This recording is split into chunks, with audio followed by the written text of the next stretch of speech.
Hello दोस्तों, नमस्कार, आदाब, सत श्री अकाल। क्या हाल है आप लोगों के? उम्मीद करता हूँ अच्छे होंगे, सब कुछ कुशल मंगल चल रहा होगा। भारत इस टाइम बहुत ही क्रिटिकल सिचुएशन में है। बहुत दुनिया, बल्कि भारत तो अपने आप में फिर भी थोड़ा सा ठीक है, अगर कुछ बेवकूफ़ों की गलती ना होती तो। बाकी पूरे देश दुनिया के अंदर इस टाइम हाहाकार मचा हुआ है, लेकिन आप सुरक्षित हैं, मैं ये उम्मीद करता हूँ। दोस्तों, हम एक सीरीज़ जो इंडिया आफ्टर इंडिपेंडेंस की चला रहे हैं, आज मैं उसके अंदर डिस्कशन करूंगा कि इंडिया और पाकिस्तान का बॉर्डर डिसाइड कैसे हुआ और क्या ये कॉन्स्पिरेसी थी बॉर्डर डिसाइड करने की। दोस्तों, इसकी शुरुआत होती है इस मैप से जो आपकी स्क्रीन पर दिखाई दे रहा है। ये हमारा प्यारा भारत, और इस भारत के अंदर इंडिया, पाकिस्तान और एक बांग्लादेश आपको नज़र आ रहा होगा। अब आप ये सोचकर देखिए कि असलियत में बॉर्डर खींचना था इस इलाके के लिए ये, और इस इलाके के लिए। अब यहाँ अगर बॉर्डर खींचना था तो इन दो इलाकों को अलग करने के लिए एक बॉर्डर तो ऑब्वियस सी बात है यहाँ पर इस तरीके से खींचा जा रहा था, और दूसरा बॉर्डर जो है वो कहीं ना कहीं आपको इधर खींचते हुए नज़र आएगा।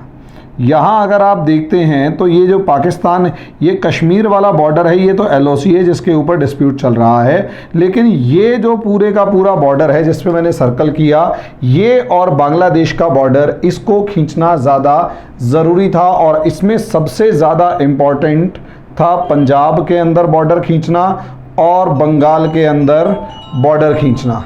अब एक तरफ पंजाब है, दूसरी तरफ बंगाल है। असलियत में यहीं पर सबसे ज़्यादा पोजीशन ख़राब थी, लेकिन नीचे की तरफ सिंध और मतलब गुजरात और राजस्थान के अंदर भी बॉर्डर खींचना था, और उधर सिंध प्रांत तो अपने आप में अलग था ही था। दोस्तों, यहीं से सिचुएशंस बदलना शुरू होती हैं, परिस्थितियां बदलना शुरू होती हैं। अगर आप यहाँ पर देखते हैं तो मेजॉरिटी एक इस तरीके का इलाका है कि पिछले 1100 साल से या 1000 साल से हिंदू और मुस्लिम कम्युनिटी जो हैं वो एक साथ रह रही हैं। बहुत से परिवार ऐसे मिलेंगे आपको आज भी कि बड़ा एक परिवार हिंदू है, दूसरा परिवार मुस्लिम है, और दो खानदान हैं, एक हिंदू है दूसरा मुस्लिम है, दोनों के सरनेम एक हैं। अगर आप मुरादाबाद वगैरह या मुजफ्फरनगर वगैरह के इलाके में जाएंगे तो वहीं पर आपको एक जाट कम्युनिटी का वही सरनेम मिलेगा जो मुस्लिम्स का मिलेगा। अगर एक जगह तोमर मिलेंगे तो दूसरी जगह तोमर मिलेंगे। इसी तरीके से हरियाणा के मेवात इलाके में जाएंगे तो वहाँ पर भी बहुत सारे मुस्लिम्स ऐसे मिलेंगे जो अपने नाम के आगे राजपूत लगाते हैं। इसी तरीके से ठाकुर लगाने वाले भी बहुत सारे मुस्लिम्स मिलेंगे। ऐसे ऐसे मुस्लिम्स आपको कश्मीर में मिलेंगे जो कि मतलब अपने नाम के आगे पंडित लगाते हैं।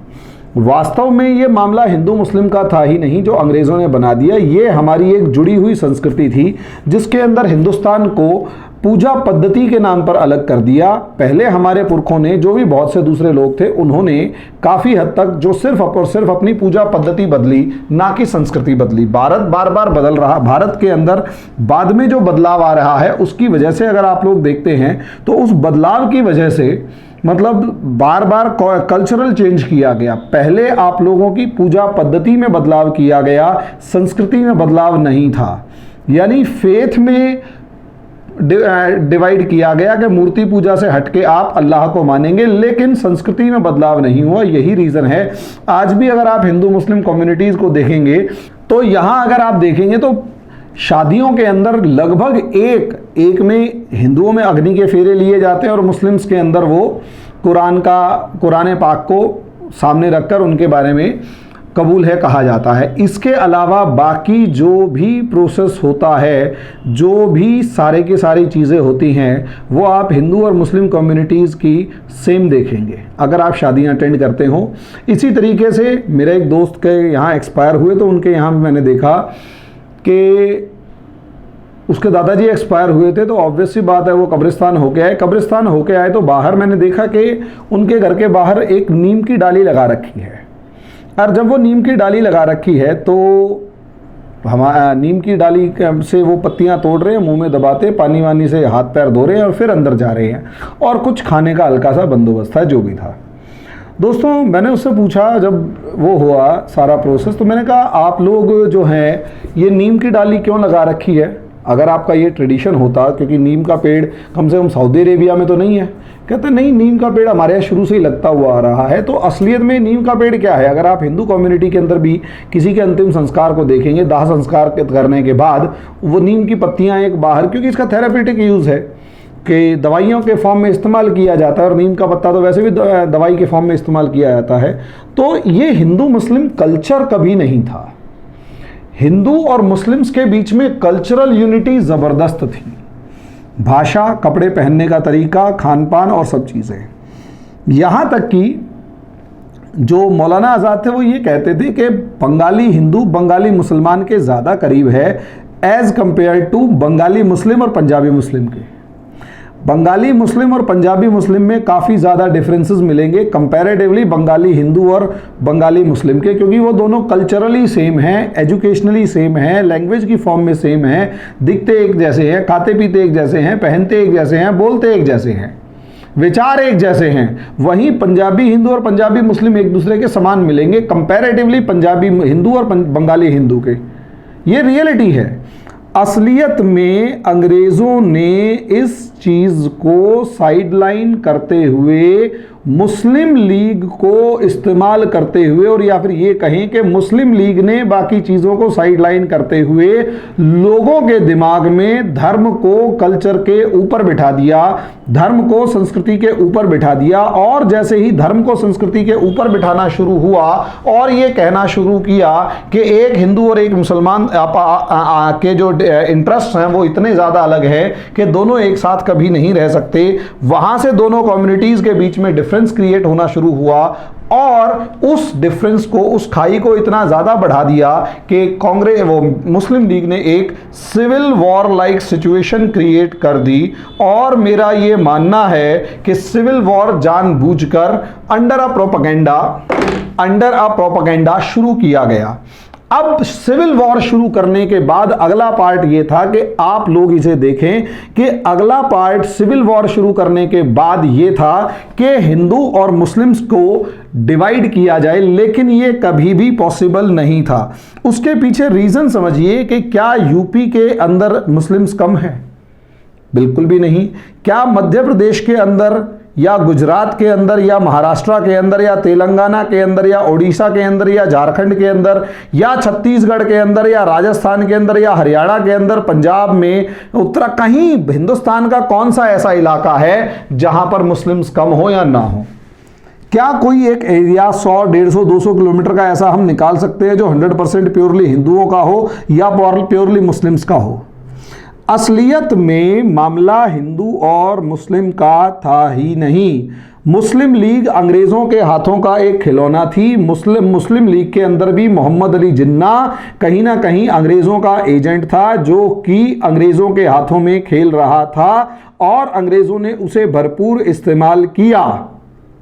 क्योंकि आप इसे बिल्कुल बेसिक लॉजिक के फॉर्म में समझ सकते हैं कि हिंदुस्तान के अंदर हिंदू और मुसलमानों को कभी भी अलग नहीं किया जा सकता। हमारे हिंदुओं के और मुस्लिम्स के मोहल्ले एक है, एरिया एक है, सब चीज़ें एक है, डिफरेंस है ही नहीं।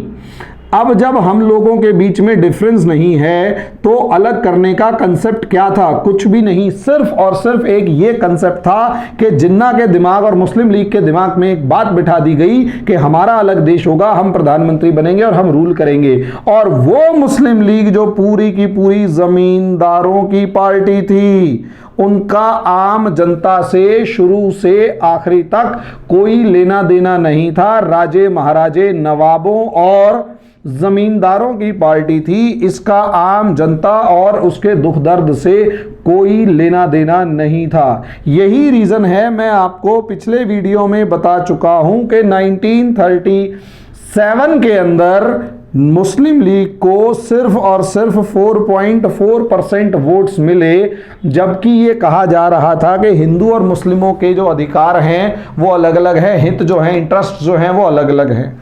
जब लोगों ने इंटरेस्ट वाली बात पर भरोसा नहीं किया तो उसको, और जो थोड़ा सा जहर था, नशा था, उसे जहर में बदला गया, और अब ये कहा गया कि हिंदू और मुस्लिम रिलीजन अलग अलग हैं। ये नशे के अंदर कन्वर्ट करके और सत्ता की जो भूख थी मुस्लिम लीग की, उसने आपके देश को अलग कर दिया। वो भी तब जबकि मुस्लिम लीग अच्छे तरीके से जानती थी कि 100% मुस्लिम्स को एक जगह नहीं लाया जा सकता और 100% हिंदुओं को एक जगह से नहीं हटाया जा सकता। दोनों इतना ज़्यादा एक दूसरे के साथ घुल मिल चुके हैं, दोनों इलाके एक दूसरे के साथ इतना ज़्यादा घुल मिल, दोनों रिलीजन्स इतने ज़्यादा घुल मिल चुके हैं कि धर्म भले ही अलग हो लेकिन कल्चर इन लोगों का सेम है, संस्कृति सेम है और इस संस्कृति को अलग नहीं किया जा सकता। लेकिन अंग्रेजों ने अपने हितों को ध्यान में रखते हुए, अपनी राजनीति के चलते, अपने घटिया इंटरेस्ट के चलते आपके देश का बंटवारा करने का डिसीजन लिया। अब दोस्तों, जब आपके देश का बंटवारा करने की ठान ली गई अच्छे तरीके से, तो ऑब्वियस सी बात है 3 जून को डिक्लेयर किया जाता है कि हिंदुस्तान को आज़ाद करेंगे और 15 अगस्त की तारीख उसके अंदर डिक्लेयर कर दी गई। ऐसे में आपके पास महज लगभग 2-2.5 महीने का टाइम था। 2.5 मंथ्स के अंदर आप लोगों को यह कहा गया कि हिंदुस्तान और पाकिस्तान का बंटवारा किया जाएगा।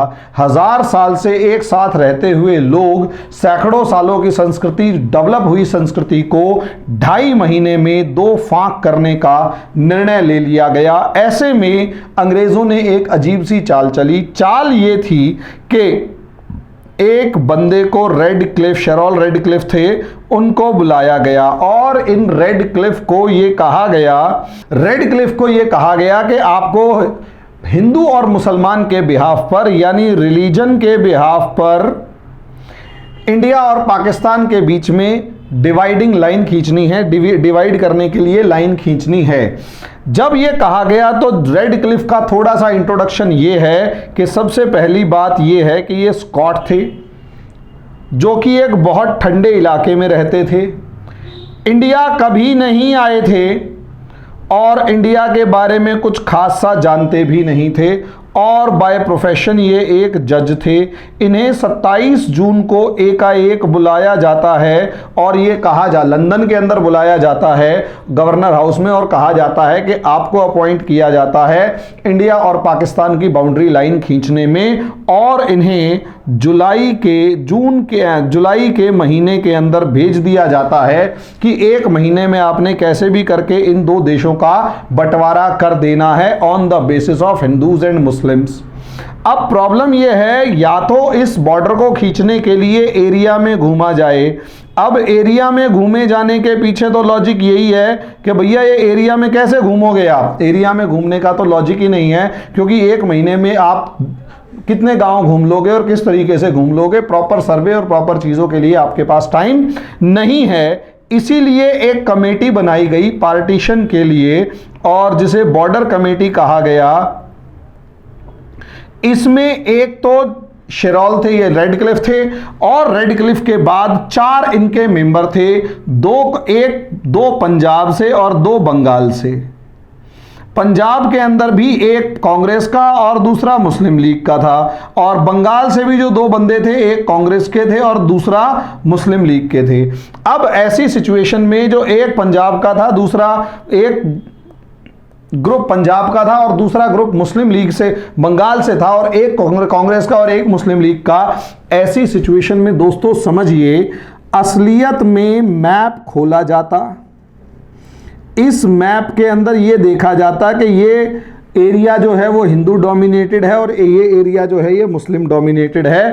तो हिंदू डोमिनेटेड और मुस्लिम डोमिनेटेड के हिसाब से लाइन खींच दी जाती कि ये वाला जो वेस्ट वाला है वो हिंदुओं मुस्लिम्स के पाकिस्तान और ईस्ट वाला हिंदू, इसी तरीके से ये वाला मुस्लिम्स और दूसरा हिंदू या हिंदुस्तान पाकिस्तान, इधर से वो पाकिस्तान, इधर से। अब धीरे धीरे लाइन इस तरीके से खींचते चले गए कि पूरे के पूरे बॉर्डर को डिसाइड कर दिया गया। लेकिन उसके पीछे क्या लॉजिक था, क्या साइंटिफिक नेचर था, कुछ नहीं पता। बहुत ही अनसाइंटिफिक तरीके से सीधी लाइन खींचते चले गए। कौन सा हिंदू कौन सा मुस्लिम, इनको इससे कोई मतलब नहीं था। इन्हें सिर्फ एक चीज से मतलब था और वो एक चीज ये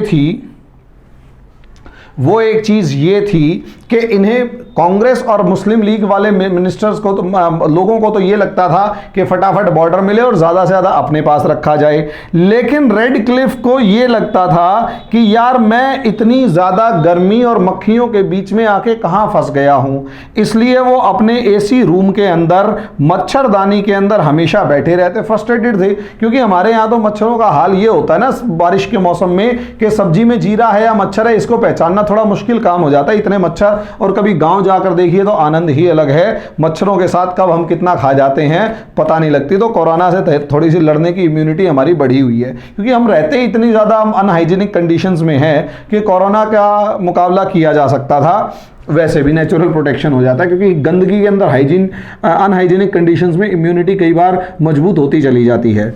तो यहाँ अगर आप देखते हैं, इसे सीरियसली ना लेना, ये it was just a joke. आप लोगों को कोरोना से बचने की बहुत ज़्यादा ज़रूरत है। हिंदुस्तान के अंदर अगर ये आपकी सरकार ढंग से सीरियसली इस मैटर को ना ले तो लाशें उठाने वाला कोई नहीं मिलेगा। सड़कों पे से अमेरिका से भी बुरा हाल आपका होगा, इतनी यूरोपियन देशों की जनता नहीं होगी जितने आपके यहाँ डेड बॉडीज़ होंगी।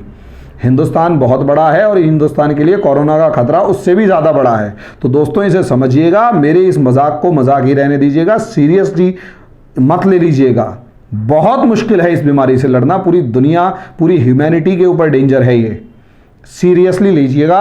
अब आप यहां समझिए मामला ये है, यहां मामला ये है कि असलियत में रेड क्लिफ जो था वो एसी रूम में अपना बैठा रहता, उसके और चारों तरफ मच्छरदानी लगा के आराम से, क्योंकि उसे किसी तरीके से अपना ये 1 महीने की सजा काटनी थी। अब इस सजा के अंदर ये जो कांग्रेस और मुस्लिम लीग के बंदे होते थे, ये दोनों के दोनों जाते फाइल के अंदर कि सर हमारा यहाँ पे डिसीजन हो गया। असलियत में ना तो कांग्रेस वाले को पूरा एरिया का ज्ञान होता, ना मुस्लिम लीग वाले को।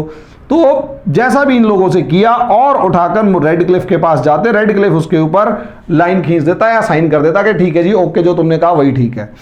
अब रेड क्लिफ जो था शुरुआत में इसके और लॉर्ड माउंटबेटन के जो रिलेशंस थे वो अपने आप में बहुत अच्छे थे, लेकिन प्रॉब्लम तब आनी शुरू हो गई जब माउंटबेटन अपने स्ट्रेटेजिक इंटरेस्ट्स को देखते हुए रेड क्लिफ के ऊपर दबाव डाल रहा है कि इस बॉर्डर को इस तरीके से खींचो, और रेड क्लिफ कह रहे हैं जिस फॉर्मूले के अकॉर्डिंग मुझे कहा गया है उसके अकॉर्डिंग खींचूंगा तब भी पॉसिबल नहीं है, और आप जो बता रहे हैं वो और ज्यादा गलत है, ये तो नाइंसाफी है।